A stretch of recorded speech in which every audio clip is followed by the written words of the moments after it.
Hi, hello, good morning everyone. Today we will discuss about the chapter 2 of class 9, The Sound of Music. Today we will learn the life story of the Evelyn Glennie, who was a musician. He plays thousands of instruments. Physically, he was a deaf person. She has a problem of deafness. She can't hear. Let's start now. Evelyn Glennie listens to sound without hearing it. Evlin ಗ್ಲೆನಿ ಸೌಂಡನ್ನು ಕೇಳಿಸ್ಕೊಳ್ತಾ ಇದ್ಲು, ಅದನ್ನು ಕೇಳಿಸ್ಕೊತಾ ಇರಲಿಲ್ಲ, ಅದನ್ನು here ಮಾಡ್ತಾ ಇರಲಿಲ್ಲಕ್ಕೆ, ಅದನ್ನು feel ಮಾಡ್ತಾ ಇದ್ಲು. Because ಎದಕ್ಕೆ feel ಮಾಡ್ತಾ ಇದ್ಲು, ಎದಕ್ಕೆ ಕೇಳಿಸ್ಕೊತಾ ಇರಲಿಲ್ಲಪ್ಪ ಅಂತಂದರೆ ಅವಳಿಗೆ ಕಿವಿದು ಪ್ರಾಬ್ಲಮ್ ಇದ್ದಿತ್ತು, ಕಿವಿ ಕೇಳಿಸ್ತಾ ಇರಲಿಲ್ಲ. ಅದಕ್ಕೋಸ್ಕರ ಅವಳಿಗೆ ಕೇಳಿಸ್ಕೊಳಕ್ಕೆ ಆಗ್ತಾ ಇರಲಿಲ್ಲ, ಅದನ್ನು ಫೀಲ್ ಮಾಡ್ತಾ ಇದ್ಲು ಸೌಂಡನ್ನು. God may have taken her hearing, but he has given her back something extraordinary. What we hear, she feels far more deeply than any of us. That is why she expresses music so beautifully. God ಅವಳಿಂತ್ರ ಒಂದು ತೆಗೆದುಕೊಂಡು hearing ಪವರನ್ನು ತೆಗೆದುಕೊಂಡು ಒಂದು something ಎಕ್ಸ್ಟ್ರಾಡಿನರಿಯನ್ನು ಕೊಟ್ಟಾನ. Extraordinary ಅಂತ ಹೇಳ್ಬೋದು. ನಾವು ಅದನ್ನು ಕೇಳಿಸ್ಕೋತೀವಿ, ಆದರೆ ಆಕೆ ಅದನ್ನು ಫೀಲ್ ಮಾಡ್ತಾಳೆ, ನಮ್ಗಿಂತ ಡೀಪಾಗಿ ಅದನ್ನು ಫೀಲ್ ಮಾಡ್ತಿರ್ತಾಳೆ.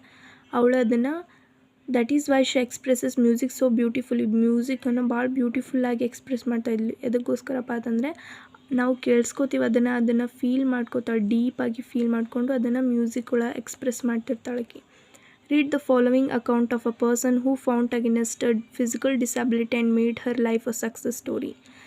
ಎವ್ಲಿನ್ ಗ್ಲೆನಿ ಅನ್ನೋಥವರು ಅವರ ಒಂದು ಫಿಸಿಕಲ್ ಡಿಸಬಿಲಿಟಿ ಏನು, ಡೆಫ್ನೆಸ್, ಕಿವಿ ಕೇಳಿಸ್ತಾ ಇರಲಿಲ್ಲ. ಆ ಒಂದು ಫಿಸಿಕಲ್ ಡೆಫ್ನೆಸ್ ಹೋರಾಟ ಮಾಡಿಕೊಂಡು ಅದು ವಿರುದ್ಧ ಹೋರಾಟ ಮಾಡಿ ನಾನು ಕೂಡ ನಾರ್ಮಲ್ ಲೈಫನ್ನು ಲೆಡ್ ಮಾಡಿ ಏನು ಮಾಡ್ಬೋದು, ನಾನು ಕೂಡ ಯಶಸ್ಸನ್ನು ಕಾಣ್ಬೋದು ಅನ್ನೋದಕ್ಕೋಸ್ಕರ ಆಕಿಂದು ಒಂದು ಸಕ್ಸಸ್ ಸ್ಟೋರಿ ಬಗ್ಗೆ ಕೊಟ್ಟಾರಿಲ್ಲಿ.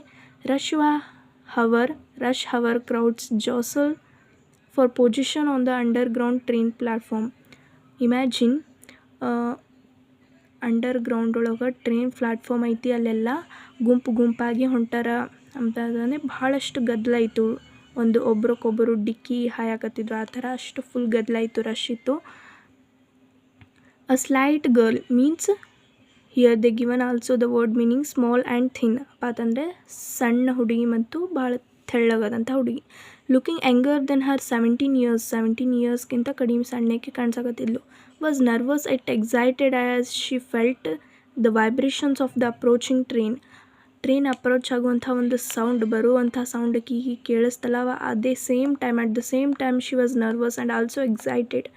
ನರ್ವಸ್ ಮೀನ್ಸ್ ಭಯಗೊಂಡಿದ್ಲು ಮತ್ತು ಫುಲ್ ಎಕ್ಸೈಟ್ ಆಗಿದ್ಲು. It was her first day at the prestigious Royal Academy of Music in London ಒಳಗಿರುವಂಥ ರಾಯಲ್ ಅಕಾಡೆಮಿ ಆಫ್ ಮ್ಯೂಸಿಕ್ ಒಳಗೆ ಫಸ್ಟ್ ಡೇ ಭೇಟಿ ಕೊಡಕತ್ತಿದ್ಲು, ವಿಸಿಟ್ ಮಾಡತ್ತಿದ್ಲು. And daunting enough for any teenager fresh from a Scottish farm. ಆಕಿ full ಭಯಗೊಂಡಿದ್ಲು. Scottish farm means ಸ್ಕಾಟ್ಲ್ಯಾಂಡಿಂತ್ರ ಆಕಿ ಏನು ಮಾಡಕತ್ತಿದ್ಲಪ್ಪ ಅಂತಂದರೆ ಟೀನೇಜರ್, ಸಣ್ಣ ಹುಡುಗಿ, ಸ್ಕಾಟ್ಲ್ಯಾಂಡಿಂತ್ರ ಲಂಡನ್ಗೆ ಹೋಗಾಕತ್ತಿದ್ಲು. But this aspiring musicians faced bigger challenge than most. She was profoundly deaf.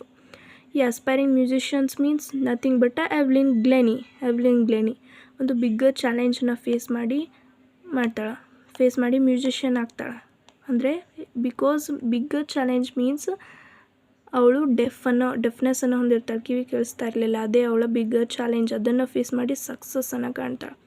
Evlin Glennie's loss of hearing had been gradual. ಅಂತಂದರೆ ಆಕೆ ಹುಟ್ಟಿಂತನೂ ಬಂದಂಥ ಒಂದು ಪ್ರಾಬ್ಲಮ್ ಅಲ್ಲ, ನಡು ಬಂದಂಥ ಒಂದು ಪ್ರಾಬ್ಲಮ್. ಯಾವುದು? Loss of hearing, deafness. Her mother remembers noticing something was wrong then the 8-year-old Evelyn was waiting to play the piano. ಅವ್ರ ಮದರ್ ಏನು ಮಾಡ್ತಾರೆ, ರೆಕಗ್ನೈಸ್ ಮಾಡ್ತಾರೆ, ಕಂಡು ಹಿಡಿತಾರೆ. ಏನಪ್ಪ ಅಂತಂದರೆ ಅಟ್ ದ 8-year-old 8 ವರ್ಷದಾಗಿದ್ದಾಗ ಸ್ಟೇಜ್ ಮ್ಯಾಗ ಪರ್ಫಾರ್ಮ್ ಮಾಡೋಕೆ ಆಕೆ ನೇಮ್ ಕರಿತಾ ಇರ್ತಾರೆ ಪಿಯಾನೋ ಬಾರ್ಸಕ್ಕೆ. ಆದರೂ ಅವಳು ಮೂಮೆಂಟ್ ಮಾಡ್ತಾ ಇರಲಿಲ್ಲ, ಆಕೆ ಕೇಳಿಸಂಗೇ ಇಲ್ಲ, ಕರ್ಯಾಕತ್ತಾರೆ ನನ್ನ ನೇಮ್ ಅಂತ ಗೊತ್ತಾಗಂಗಿಲ್ಲ ಆಕೆಗೆ. They called her name and she didn't move. ಅವ್ರ ಹೆಸರು ಕರಿತಾ ಇದ್ರು, ಬಟ್ ಆಕೆ ಮೂವ್ ಆಗ್ತಾ ಇರಲಿಲ್ಲ, ಆಕೆ ಕೇಳಿಸೋಂಗಿಲ್ಲ, ಡೆಫ್ನೆಸ್ ಇತ್ತು. I suddenly realise she hadn't heard. ಅವ್ರ ಮಮ್ಮಿ ಹೇಳ್ತಾರೆ ಈ ಒಂದು ಲೈನ. ಅವರು ಅಮ್ಮ ಏನು ತಿಳ್ಕೊತಾರಪ್ಪ ಅಂತಂದರೆ ಆಕೆಗೆ ಕೇಳಿಸಂಗಿಲ್ಲ ಅಂತ ಅವ್ರ ಮಮ್ಮಿಗೆ ಗೊತ್ತಾಯಿತು. ಸೇಸ್ ಐಸಾಬೆಲ್ ಗ್ಲೆನಿ. ಅವ್ರ ಮಮ್ಮಿ ಹೆಸರು ಐಸಾಬೆಲ್ ಗ್ಲೆನಿ.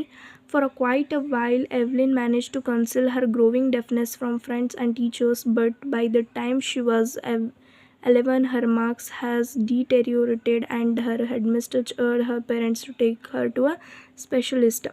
ಅವಳು ಇದನ್ನು ಅವ್ರ ಫ್ರೆಂಡ್ಸ್ ಮತ್ತು ಟೀಚರ್ಸ್ ಅಂತ ಕನ್ಸಲ್ಟ್ ಮಾಡ್ತಾಯಿದ್ಲು. ಅದೇ ಸೇಮ್ ಟೈಮ್ ಆಕಿನ ಮಾರ್ಕ್ಸ್ ಪರ್ಫಾರ್ಮೆನ್ಸ್ ಆ್ಯಂಡ್ ಎಕ್ಸಾಮಿನೇಷನ್ ಏನೋ ಕಡಿಮೆ ಆಗ್ತಾಯಿತ್ತು, ಡಿಕ್ರೀಸ್ ಆಗ್ತಾಯಿತ್ತು ದಿನ ದಿನ. ಅದಕ್ಕೋಸ್ಕರ ಅವ್ರ ಹೆಡ್ ಮಿಸ್ಟರ್ಸ್ ಅವ್ರ ಪೇರೆಂಟ್ಸನ್ನು ಕರೆದು ಹೇಳ್ತಾಳೆ, ಇವಳನ್ನ ಒಂದು ಸ್ಪೆಷಲಿಸ್ಟ್ ಕಡೆ ಭೇಟಿ ಮಾಡಿಸ್ರಿ ಅಂತ ಹೇಳಿರ್ತಾರೆ. She is Evelyn Glennie. See her, she is playing the xylophone. It's nothing but a xylophone. Okay, move to the next. It was then discovered that her hearing was severely impaired as a result of gradual nerve damage. It was then discovered. ಆಮೇಲೆ ಅವರು ಅಮ್ಮ ಕಂಡು ಹಿಡಿತಾರೆ, ಅಂದರೆ specialist ಕಡೆ ಕರ್ಕೊಂಡು ಹೋದಾಗ ಅವ್ರು ಕಂಡು ಹಿಡಿತಾರೆ that her hearing was severely impaired. ಅಂತಂದರೆ ಅವು ಕಿವಿ ಕೇಳಿಸಲ್ಲ, ಅದು as a result of gradual ನಡು ಬಂದಂಥದ್ದು. ಎದಕ್ಕೆ ಬಂದಂಥದ್ದಪ್ಪ ಅಂತಂದರೆ ಹುಟ್ಟಿಂದ ಬಂದಿಲ್ಲ. From the birth she doesn't have a deafness problem. Gradual it comes because of the nerve damage ಆಗಿತ್ತು. ಅದಕ್ಕೋಸ್ಕರ ಆಕೆಗೆ ಕೇಳಿಸ್ತಾ ಇರಲಿಲ್ಲ. They were advised that she should be fitted with hearing aids. ಅವರು ಸ್ಪೆಷಲಿಸ್ಟ್ ಹೇಳ್ತಾರೆ ಹಿಯರಿಂಗ್ ಏಡ್ಸನ್ನು ಆಕೆಗೆ ಹಾಕಬೇಕು and sign to the school for the deaf ಸ್ಕೂಲಿಗೆ ಕಳಿಸ್ಬೇಕಂತ ಹೇಳ್ತಾರೆ. Everything suddenly looked black says Evelyn ಹೇಳ್ತಾಳೆ, ನನಗೆಲ್ಲ ಕತ್ತಲ ಅಂತ ಹಂಗೆ ಆ ಥರ ಅನಿಸ್ಬಿಡ್ತು, ಅವ್ರು ಆ ಥರ ಹೇಳೋಣ ಅಂತ ಹೇಳ್ತಾ. But Evelyn was not going to give up. ಆಕಿ ಅಷ್ಟಕ್ಕೆ ಬಿಡ್ತಾ ಇರಲಿಲ್ಲ. ನಾ ಡೆಫ್ ಸ್ಕೂಲಿಗೆ ಹೋಗಬೇಕು, ನನಗೇನೇನು ಮಾಡೋಂಗಲ್ಲ ಅಂತ ಹಂಗೆ ಬಿಡಲಿಲ್ಲಕಿ. She was determined to lead a normal life and pursue her interest in music. ಆಕೆ ನಾರ್ಮಲ್ ಲೈಫನ್ನು ಲೀಡ್ ಮಾಡೋಕ್ಕೆ ಸ್ಟಾರ್ಟ್ ಮಾಡ್ತಾಳೆ, ಎಲ್ಲರೂ ಥರ ಬದುಕೋದಕ್ಕೆ ಸ್ಟಾರ್ಟ್ ಮಾಡಿ ಮ್ಯೂಸಿಕ್ ಕಡೆ ಇಂಟ್ರೆಸ್ಟನ್ನು ತೋರ್ತಾಳೆ. One day she noticed a girl playing a xylophone and decided that she wanted to play it too. ಒಂದಿನ ಒಬ್ಬಳು ಹುಡುಗಿ xylophone ಬಾರಿಸೋದನ್ನು ನೋಡಿ ನಾನು ಬಾರಿಸ್ಬೇಕಂತ ಬಯಸ್ತಾಳೆ. Most of the teachers discouraged her, but ಪರ್ಕ್ಯೂಷನಿಸ್ಟ್ Ron ಫಾರ್ಬಸ್ spotted Har potential. ಅವಳು ಬರೆಯುವಂಥ ಒಂದು ಇಂಟ್ರೆಸ್ಟ್ ಮತ್ತು ಅವಳು ಬರೆಯುವಂಥ ಒಂದು ಸಾಧಿಸುವಂತಹ ಒಂದು ಶಕ್ತಿ, ಪ್ರತಿಭೆ, ಅದನ್ನೆಲ್ಲ ಹೊರಹಾಕಿ ಅದನ್ನು ಸಪೋರ್ಟ್ ಡೆವಲಪ್ ಮಾಡೋಕ್ಕೆ ನಿಂತರು. ಯಾರಪ್ಪ ಅಂತಂದರೆ percussionist means nothing but they have given a word meaning a person who plays the drum, the tabla etcetera. Various music instruments will played by the person. Such a person is called as a percussionist. Ron Forgers ಅವ್ರಿಗೆ ಸಪೋರ್ಟನ್ನು ಮಾಡ್ತಾರೆ. He began by tuning 2 large drums to different notes. 2 ಡ್ರಮ್ಸನ್ನು different notes ಅಂತ ಬಾರ್ಸೋಕ್ಕೆ start ಮಾಡ್ತಾರೆ.